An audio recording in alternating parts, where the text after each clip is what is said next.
Abdul Somad seperti dulu, cuman topinya aja yang beda. Tadi saya tanya Ustadz Asbi, saya kan tak tahu, saya tanya Ustadz Asbi, ini topi ini mahal ini. Kata Ustadz Asbi, mahal itu kata dia. Berapa harganya? 10 juta. Langsung saya pegang, takut jatuh. Saudaraku yang dimuliakan Allah Subhanahu wa taala, apapun jabatan kita, sebanyak apapun harta kita, bagaimanapun popularitas kita, kita akan dinilai karena kita bisa berjamaah. Nabi Muhammad itu, kalau Allah mau, cukup Allah katakan, innama amruhu iza arada syai'an ayyaqula lahu kun. Mati semua musuh-musuhnya. Tapi Allah tidak melakukan itu. Nabi berhadapan dengan Abu Jahal, ada Abu Lahab, tapi Nabi bersahabat. Ada orang kaya, Abu Bakar Siddiq. Ada anak muda, Ali bin Abi Thalib.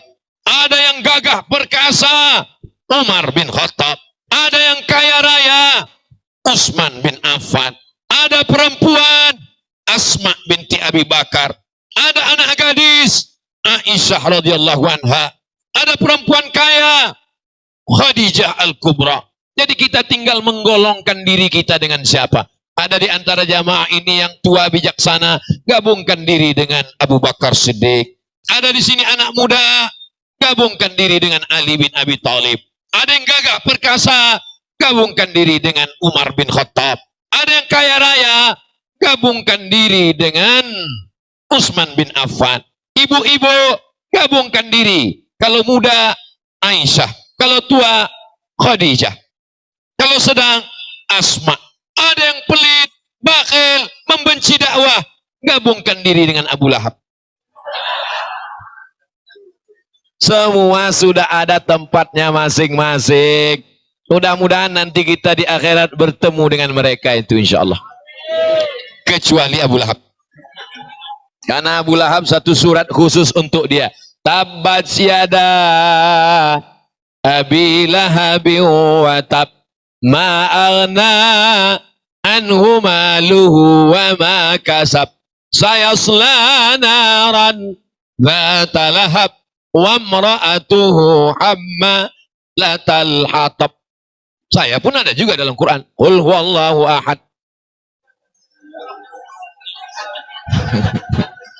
Jamaah yang dimuliakan Allah Subhanahu wa taala, qari kita membaca Quran, lehernya sama. Waktu beliau membaca Quran tadi tidak berhenti, saya melihat dari awal sampai akhir. Saya tengok lehernya sama. Tapi yang keluar kok lain. Keluar dari mulut beliau, kita terhanyut seakan-akan sedang berada di Kairo, Mesir. Ustadz Hasan Basri, betul. Begitu keluar dari mulut Abdul Somad, banyak jamaah yang terkejut. Bentuk lehernya sama, terbuat dari daging. Kenapa berbeda? Ini kuasa Allah, tidak boleh iri. Lalu saya iri mendengar, kenapa kalau dia yang baca Quran, jamaah semua mengatakan Allah, Masya Allah, Allahu Akbar. Begitu Ustaz Somad yang mengaji, innalillah itu jawab. Lalu saya diri, datang iri, datang dengki, datang dendam. Saya senang melihat nikmat yang diberikan Allah kepada saudara saya. Mudah-mudahan banyak lagi ustadz-ustadz, qori-qori, anak-anak. Doakan anak saya bisa seperti Ustadz Hasan Basri. Dulu ibu saya amat sangat ingin saya jadi qori. Aku tidak ingin kau jadi penceramah. Penceramah itu banyak ngomongnya, banyak gak betulnya nanti, kata mak saya. Aku ingin kau jadi qori, jadi imam, hafal Quran. Aku ingin kau menerangi umat dengan Quranmu, nak. Pergilah saya ke Mesir, berusaha ngapal Quran. Di Mesir hafal Quran wajib 8 juz, tahun 1 2 juz, tahun 2 2 juz, tahun 3 2 juz, tahun 4 2 juz. Pulang naik pesawat, hilang. Mudah-mudahan anak kita menjadi para penghafal Quran. Ada kelebihan masing-masing diberikan Allah. Ustadz Hasan Basri menolong agama Allah dengan suaranya. Allahu Akbar. Ustadz Fadil Rahmi menolong agama Allah, berjuang di parlemen, Dewan Perwakilan Daerah di Senayan.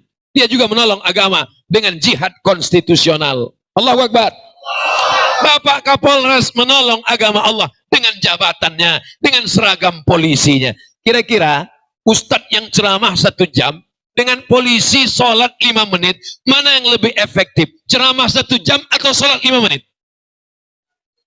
Jamaah tidak mau jawab. Karena kalau jamaah bilang lebih efektif ceramah, polisi tersinggung. Kalau jamaah bilang lebih efektif polisi, ustadznya tersinggung.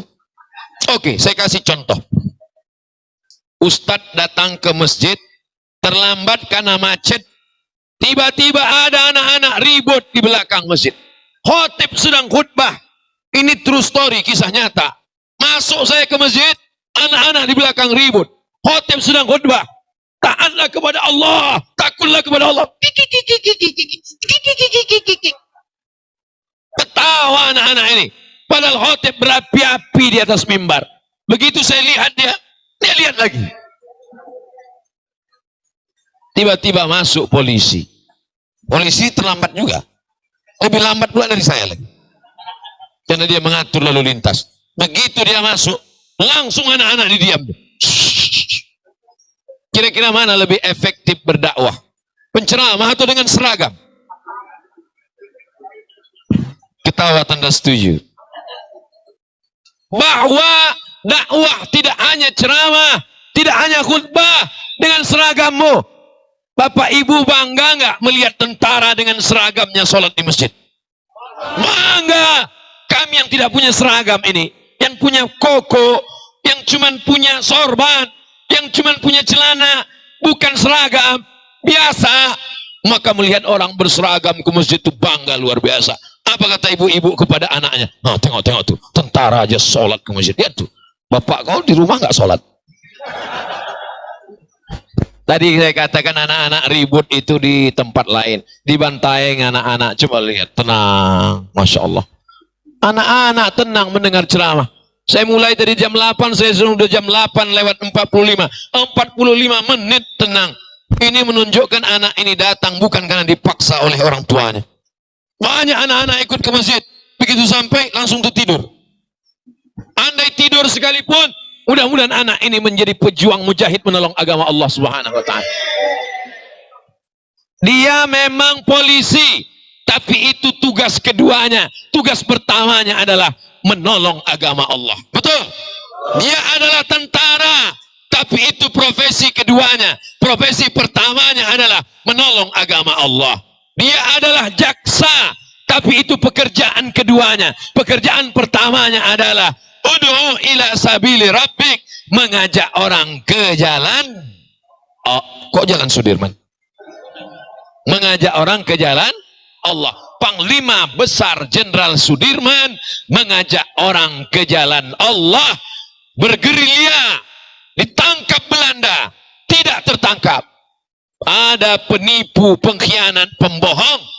Belanda berbahaya, tapi ada yang lebih berbahaya daripada Belanda. Apa dia? Belanda hitam. Kulitnya hitam seperti kita, hidungnya pesek seperti kita, tapi otaknya lebih ngeri daripada otak Belanda. Dialah yang membocorkan. Di sana persembunyian Jenderal Sudirman. Akhirnya tentara-tentara Belanda datang mau menangkap Panglima Besar Jenderal Gerilya Sudirman. Ketika mau ditangkap, Jenderal Sudirman melihat, Jenderal Sudirman menyusun pasukannya dan mereka pun berzikir, afdalu zikri fa'lam annahu la ilaha illallah, la ilaha illallah, la ilaha illallah, la ilaha illallah. Selesai itu apa kata Belanda? Pembohong ini, katanya ada Sudirman, ternyata majelis tahlilan. Akhirnya Belanda memanggil pengkhianat, ditembaknya. Panglima Besar Jenderal Sudirman pernah ditanya, katanya Panglima Besar Jenderal Sudirman tidak pernah tertangkap, tidak pernah tertembak. Apa rahasianya? Apa betul punya jimat? Apa betul punya mantra? Jenderal Sudirman menjawab, betul. Apa mantranya? 3. Yang pertama, wudhunya tidak pernah putus. Wudhu, bukan nasi wudhu. Yang kedua, sholat berjamaahnya tidak pernah tinggal. Panglima Besar Sudirman ditandu, kena malaria dalam hutan, sholat tidak pernah tinggal. Yang ketiga, zikirnya tak putus, baik zikir jahar maupun zikir sir.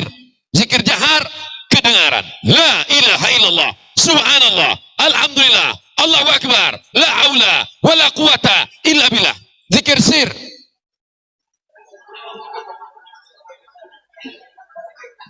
Jamaah yang dimuliakan Allah Subhanahu wa taala, jangan heran dimanapun kita pergi, nama yang besar adalah Jalan Sudirman. Pernah Bapak Ibu pergi melihat Jalan UAS? Tak ada, dikenang sepanjang zaman. Berapa banyak orang yang ada masih hidup berjalan di atas dunia, tapi tidak dikenang orang, malah orang ketakutan. Setiap dah datang orang ketakutan. Jangankan orangnya datang, nomornya muncul di handphone, sakit jantung orang, meninggal dunia. Siapa dia? Inilah yang orang sering ngutang. Anak kandung sendiri pun kalau selalu membuat masalah, banyak orang tua yang sakit jantung. Setiap muncul nama dia di handphone, troublemaker, tukang buat masalah. Jangan sampai kita hidup di atas dunia hanya membuat kerusakan, membuat kemungkaran, tapi dengan bersilaturahim, insya Allah ada amar ma'ruf nahi mungkar. Jangan berjudi, jangan berzina, jangan minum khamar. Itu semua dengan berjamaah. Saya tidak menceramahi orang Bantaeng tentang pentingnya sholat berjamaah. Kenapa? Karena ramai membludak, melimpah ruah. Kalau mau membuktikan maulid ini berhasil atau tidak, bukan dari berapa yang datang. Kalau mau melihat maulid itu berkesan atau tidak, bukan dari melihat jamaah yang hadir malam ini, tapi lihat sholat subuh besok. Mudah-mudahan besok ada laporannya. Saya minta ada yang mengirimkan foto ke Ustadz Hasbi. Inilah gambaran di masjid tempat Ustadz ceramah tadi malam. Kalau ada agak 10 sop, alhamdulillah. Kalau ada 5 sop, masih alhamdulillah. Tapi kalau setengah sop, innalillahi wa inna ilaihi rajiun. Oh, yang lain sholat Pak Ustadz, tapi di masjid dekat rumahnya masing-masing. Ketika ditanya, betul mereka sholat di masjid dekat rumahnya? Mohon maaf Pak Ustadz, hujan. Ketika ditanya satu lagi, di tempat kamu kan tidak hujan? Mohon maaf Pak Ustadz, saya takut hati saya rusak. Kalau saya ke masjid, hati saya riak Pak Ustadz. Jadi di mana? Di kamar. Pas ditanya istrinya, betul Pak Ustadz, tapi sholatnya jam 6.30. Saudaraku yang dimuliakan Allah Subhanahu wa taala, berhasil tidak berhasilnya maulid adalah melihat bagaimana umat melaksanakan sunnah Rasulullah sallallahu alaihi wasallam. Bapak Ibu kepanasan apa tidak? Tidak. Sama, saya pun tak kepanasan. Itu kok ada keringat Pak Ustadz, resiko topi baru. Jamaah yang dimuliakan Allah Subhanahu wa taala, poin pertama yang ingin disampaikan Ustadz Abdul Somad, jaga silaturahim. Jangan sampai silaturahim kita rusak. Kiblat kita berapa? 1. Tuhan kita berapa? Qul huwallahu ahad. Nabi kita berapa? Asyhadu anna Muhammadan Rasulullah. Kiblatnya 1, Allahnya 1, nabinya 1. Tapi kenapa kita berpecah belah? Masalah berbeda-beda sedikit dalam masalah fikih tidak apa-apa. Khilafiyah itu biasa, tapi saling membid'ahkan, saling mengkafirkan, seolah-olah yang masuk surga. Surga diciptakan Allah seluas langit dan bumi. Tapi kata dia yang masuk surga cuma 3 saja. Dia, istrinya, mertuanya. Yang lain daripada itu masuk neraka semuanya. Na'udzubillah. Tapi insya Allah kalau begini persatuan umat malam ini, insya Allah Bantaeng akan tetap menjadi baldatun thayyibatun. Begitu Pak Bupati dilantik 2 tahun yang lalu, beliau segera ke Batam, karena di Batam itu ada sahabat beliau sama-sama dulu sekolah di sekolah pamong pemerintahan. Beliau minta ke sahabat beliau, saya mau Ustadz Somad datang ke Bantaeng. Berapa banyak bupati, kepala daerah, wali kota, gubernur, begitu dilantik, program pertama mendatangkan artis dangdut pakai rok pendek. Artisnya mabuk, jamaahnya sakau. Perayaan, kemenangan, apa yang terjadi? Tapi ternyata di Bantaeng tidak begitu. Saya mohon maaf, baru tadi tahu ternyata 2 tahun yang lalu, tapi tidak salah saya. Salah siapa? Salah COVID. Karena sejak COVID, jamaah pengajian berkurang. Saya tidak keluar, menjaga. Dari mulai lockdown bulan Maret, September. Mulai Maret kok langsung September. Maret, April, Mei, Juni, Juli, Agustus. 6 bulan saya tidak keluar. Di Pekanbaru saja. Supaya tidak menyebarkan. Setelah ada level 1, level 2, boleh terbang, barulah saya keluar. Saya tetap ikut protokol kesehatan. Maka saya bertahan. 6 bulan tidak keluar. Begitu sudah boleh keluar, saya pun keluar. Sampai di hotel, saya timbang badan. 6 bulan saya tak keluar, bertambah 6 kilo.